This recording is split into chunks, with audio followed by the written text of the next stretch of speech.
주 예수의 은혜와 평강이 있을지어다. 오늘 말씀은 교회의 축복 세 번째, 하나님께서 쓰시는 교회. 한번 따라서 합시다. 하나님께서 쓰시는 교회. 사실은 이 말씀의 제목이 무색할 정도로 우리가 사는 이 세상은 마치 전쟁터와 같아요. 특별히 이 영적인 부분에 있어서도 그렇습니다. 일반적인 삶도 그렇지만 영적인 면에 있어서도 죽느냐 사느냐 하는 그런 정도죠. 이 교회가 바로 영적 싸움의 중심에 있죠. 마귀가 해야 할 가장 첫 번째 일은 뭐냐면은 교회를 흔드는 거예요. 교회를 교회되지 못하게 만드는 일이에요. 그래서 이 땅의 교회는 마치 이 지상에 세워진 영적인 요새와도 같은 곳이에요. 그래서 끊임없이 사단 마귀가 교회를 흔들고 무너뜨리기 위해서 온갖 방법을 다 동원한단 말이에요. 근데 교회를 무너뜨리고 교묘하게 사이비 이단으로 침투해서 교회를 회방합니다. 간혹은 지극히 일부예요. 비정상적인 일부가 그리스도인이라는 교회라고 하는 그 이름으로 조금 문제를 만들었을 때 그것이 마치 기독교회의 보편적인 일인 것처럼 침소봉대 해가지고 교회가 본의 아닌 피해를 입는 경우도 많이 있는 것을 봅니다. 특별히 코로나 팬데믹 상황에서 사람들이 굉장히 민감해져 있거든요. 우리 성도님들도 일반적인 그런 직장과 또 산업에 종사하기 때문에 지금 얼마나 어렵습니까? 우리만 어려운 게 아니라 모든 사람이 다 어렵거든요. 그러니까 굉장히 민감해져 있는데 그래서 교회가 너무 힘들고 어려운 때다. 그런 생각을 합니다. 그래서 말씀드렸듯이 좀 방역 수칙도 좀 더 엄격하게 적용도 해보고 스스로 더 냉정하게도 해보고 그렇게 하고는 있습니다. 그렇지만 이러한 때에도 시대가 아무리 어렵고 힘들고 어려워도 하나님은 교회를 통해서 역사를 이루어 가십니다. 믿으시기를 축원합니다. 교회가 어려움을 만난 적은 있어도 교회가 없어지지는 않아요. 교회는 망하지 않습니다. 왜? 하나님은 교회를 통해서 역사를 이루어 가시기 때문입니다. 우리 영광대교회를 우리 하나님이 사용하시기를 주님의 이름으로 축원합니다. 그러면 하나님께서 쓰시는 교회는 어떤 교회인가? 첫째, 제자가 더 많아져야 돼요. 여기 오늘 1절 보니까 그때의 제자가 더 많아졌는데 그랬어요. 여기 제자는 12제자만 말하는 것이 아닙니다. 예수님을 믿고 예수님의 가르침을 따르는 모든 사람들을 다 가리켜서 예수님의 제자라 그렇게 표현을 했어요. 예수님을 따르던 사람들을 보면은 그러니까 12제자와 같이 핵심적인 그런 제자들도 있지만 그 이외에 예수님께서 병을 고치신다고 하니까 또 예수님의 말씀이 특별하다고 하니까 예수님이 이적을 행한다고 하니까 또 예수님께서 보리떡 5개 물고기 2마리 가지고 수만 명을 먹였다고 하니까 이런저런 이유로 또 예수님이 너무 유명하니까 이런저런 이유로 예수님 곁에는 항상 사람들이 많았단 말이에요.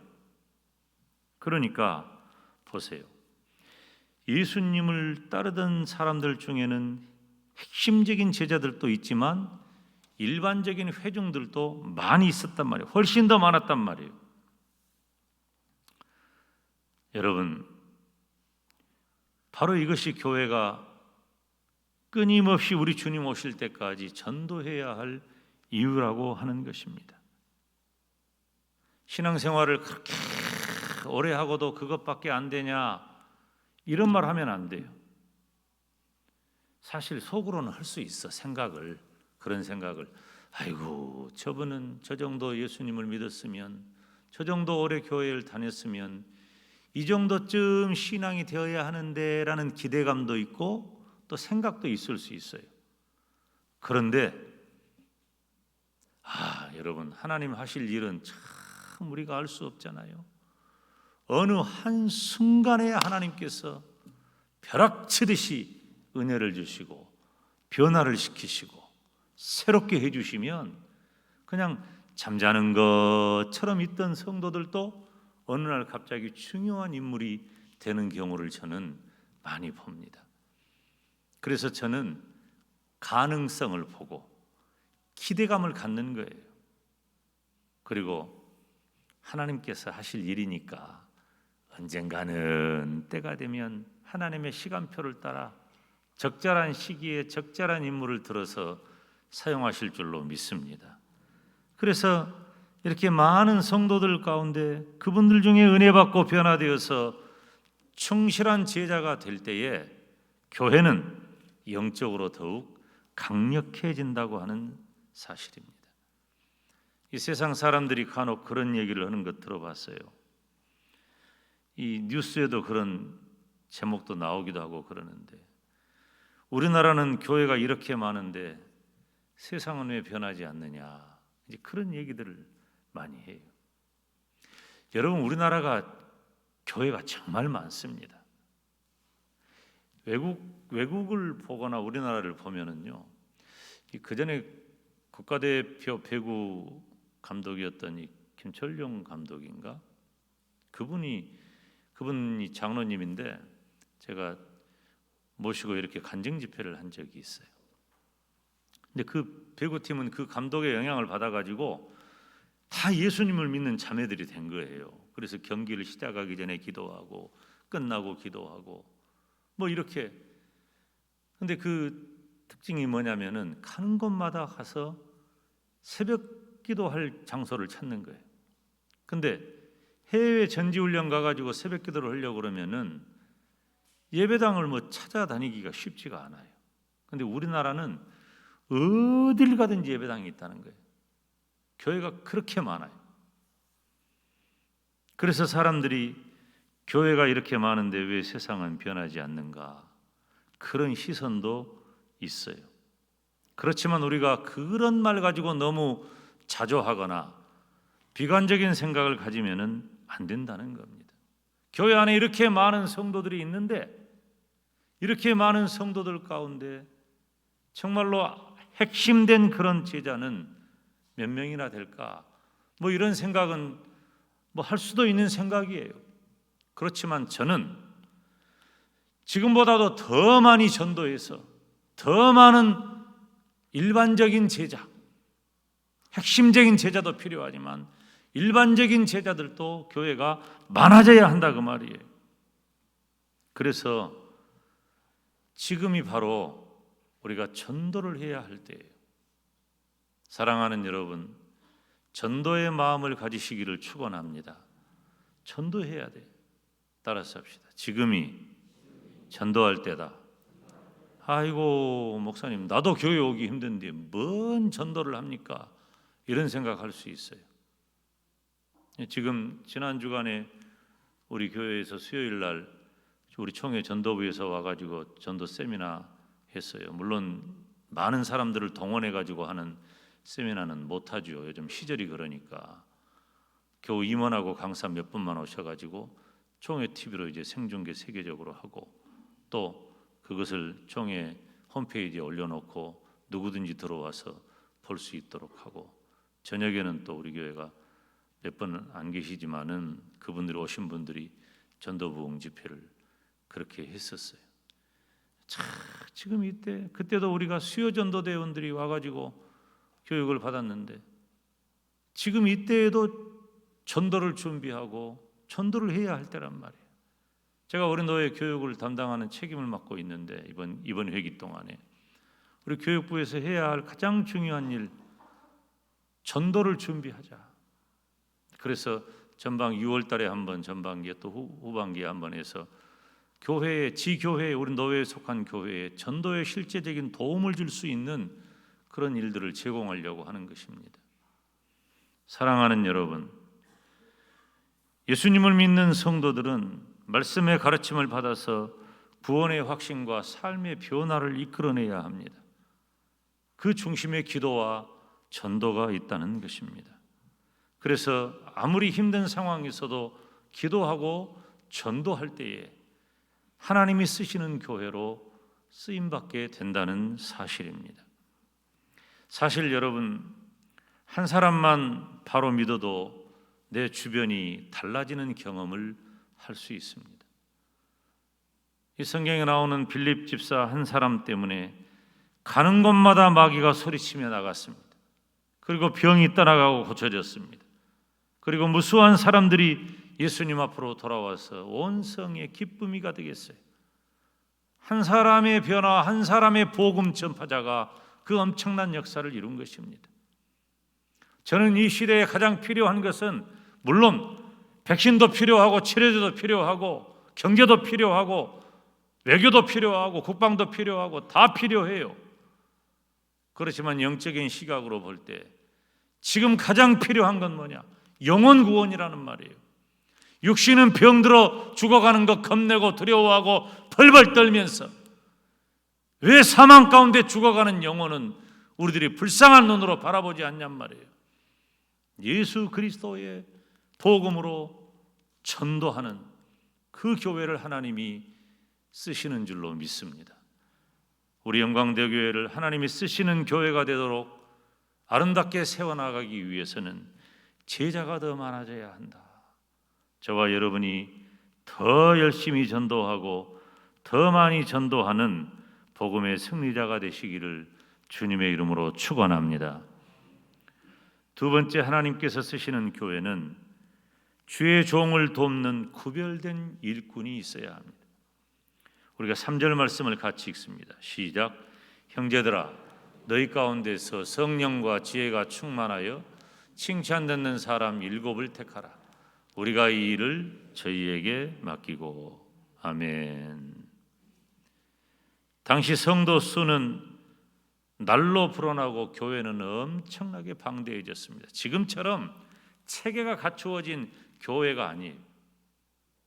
그때 당시는 사도가 예수 그리스도의 복음을 증거하는 설교를 하고 나면은 3,000명, 5,000명이 막 회개하고 돌아오는 역사가 있었어요.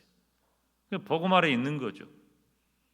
그런데 지금처럼 정비된 체계를 갖춘 교회 시스템이 아니라는 말이죠. 오직 사도들에게만 의지했어요. 그래서 사도들이 모든 일들을 다 합니다. 복음도 전하고 또 성도들을 관리하기도 하고 신앙을 상담하기도 하고 필요를 채워주기도 하고 사도들이 그 모든 일들을 다 하는 거예요. 그래서 그때 당시에 성도들에게 의해서 되어진 헌금을 가지고 어려운 형제와 이웃을 돌아보는 구제와 봉사까지 사도들이 다 관장했단 말이에요. 그런데 물리적으로 한계가 있죠. 그래서 사도들의 눈과 손이 미치지 못했기 때문에 곳곳에서 여러 가지 문제가 생겨나기 시작했습니다. 그 중에 한 가지가 오늘 본문에 등장하는 내용인데요. 구제를 마땅히 받아야 할 대상이, 여기서 구제를 받아야 할 대상이라고 하는 것은 당시의 구제라고 하는 것은 먹고 사는 문제예요. 먹을 것이 없어서 먹을 것을 해결받아야 하는 문제입니다. 그러니까 좀 형편이 어려워서 도와주는 문제가 아니라 먹고 살아야 되는 문제이기 때문에 굉장히 절실한 거죠. 그런데 그런 구제의 대상에서 빠지는 경우가 생긴 거예요. 당시에 그 땅에 살던 그 교회 안에 머문 사람들이 원래 그 땅에 이 이스라엘 땅에 살던 히브리인들이 있고 또 헬라파 유대인들이 있어요. 이 헬라파 유대인들은 유대가 망할 때에 강제로 끌려간 사람들이에요. 외국에. 그래가지고 돌아와서 헬라파 유대인이 된 거예요. 그러니까 이 헬라파 유대인들은 사실 언어도 잘 통하지 않고 원래 히브리 사람들하고 교분도 잘 없어요. 교제가 없어. 그러니까 사실 이 물에 기름 겉돌듯이 굉장히 겉도는 그런 사람들이었습니다. 그런데 그들이 유월절을 맞이해 가지고 예루살렘에 왔는데 예수 그리스도의 십자가 사건을 목격한 거예요. 그 예수 그리스도께서 십자가에 못 박혀 죽으시고 다시 살아나시고 하늘로 올라가시는 과정을 통해서 그들이 예루살렘에 머무르게 된 겁니다. 그리고 사도들에 의해서 예수님께서 세우신 교회가 확장되어져 가는 과정에 지금 이런 일이 생긴 거예요. 그들은 연고도 없고 아무런 근거가 없는 거죠. 그런데 초대교회가 자기의 재산도 내어놓고 물질도 내어놓고 그렇게 헌금한 것으로 어려운 형제와 이웃들을 함께 나눠주고 먹고 살았단 말이에요. 그런데 거기에 빠져버린 거예요. 왜 그랬을까? 이건 악의적인 건 아니죠. 사도들이 감당해야 할 일과 또 지역이 너무 넓은 거예요. 그래서 사도들로서는 이것이 파악이 되지 않기 때문에 헬라파 사람들 가운데 특별히 과부들이, 그러니까 아무런 경제 능력이 없는 그들이 먹고 사는 문제가 절실한데 구제에서 빠져버리는 거예요. 그러니까 아주 절실한 문제가 해결되지 않으니까 그것이 원망으로 드러나게 된 것입니다. 그래서 사도들은 봉사와 구제의 직무를 대신할 집사를 세우게 된 겁니다. 여기에 우리가 번역이 집사로 되어 있지만은 지금 우리 교회 안에서 물론 의미적으로는 집사의 의미와 같아요. 직분적으로는 꼭 집사만을 말하는 건 아니죠. 교회의 중요한 직분자를 말하는 거예요. 바로 오늘 본문에 등장하는 7 집사를 세우는 이 일을 기점으로 해서 강력한 초대교회를 이루게 되는 것입니다. 사랑하는 여러분, 이처럼 교회가 하나님이 쓰시는 부흥하고 성장하는 교회가 되기를 원한다면 목회자 한 사람에게만 모든 일이 집중되면 안 돼요. 온 성도들이 한 마음이 되어 함께 일해야 할 줄로 믿습니다. 특별히 그 중에 주의 종을 돕는 구별된 일꾼이 필요하다는 것입니다. 이와 같은 일이 출애굽기에서 보면 모세에게도 일어났어요. 모세가 이스라엘 백성들을 애굽 땅에서 이끌어냅니다. 그 인구가 수백만이에요. 하나님이 모세를 일꾼으로 세우셨죠. 그래서 모세가 광야에서 이스라엘 민족의 모든 일들을 다 담당합니다. 사람들이 섞여 살기 때문에 송사해야 할 일들도 얼마나 많이 있겠어요. 그런데 모세가 그런 일들에 매이다 보니까 하루 종일 혼자 다 감당하는 거예요. 그 일을 감당하기가 쉬운 일이 아니에요. 그래서 그 장면을 본 모세의 장인 이드로가 모세에게 조언을 합니다. 왜 혼자 하려고 하느냐? 좀 그 일을 나누어서 각각 맡은 일들을 좀 나눠 주어라. 그래서 그들이 다 자기들이 맡은 일들을 할 수 있지 않겠느냐? 그 장면이 출애굽기 18장 21절 22절에 기록이 되어져 있습니다. 우리 같이 읽습니다. 시작. 그대는 또 온 백성 가운데서 제덕이 겸전한 자 곧 하나님을 두려워하며 진실무망하며 불의한 일을 미워하는 자를 빼서 백성 위에 세워 천부장과 백부장과 50부장과 10부장을 삼아 그들로 때를 따라 백성들을 재판하게 하라. 아멘. 자, 이런 형태로 관리를 해야 효과적이다 하는 거예요. 모세 시대에도 그랬고 오늘 본문에 기록된 사도행전의 시도에도 그렇고 지금 이 시대에도 마찬가지입니다. 교회의 규모, 교회의 사이즈에 따라서 해야 할 일의 정도의 차이는 어느 정도 있겠지만 분명한 것은 업무적인 분담이 반드시 필요하다는 거예요. 그렇지만 반드시 조직을 만들고 수요만 채운다고 해서 모든 것이 다 되는 것은 아니에요. 중요한 건 뭐냐? 중요한 직분일수록 믿음 있는 사람이 감당해야 한다는 겁니다. 여러분, 교회는요, 영적인 공동체입니다. 교회에서 가장 중요한 것은 믿음이에요. 믿음의 사람이 되시기를 주님의 이름으로 축원합니다. 그래서 그 사람이 뭐가 좋냐? 교회에서는 믿음이 좋아야 돼요. 먼저 믿음이 좋아야 되는 거예요. 이건 영적인 문제니까. 교회 안에서는. 그리고 여기 집사의 자격에 나온 대로 지혜와 성령과 믿음이 충만하고 칭찬 듣는 사람이 되어야 합니다.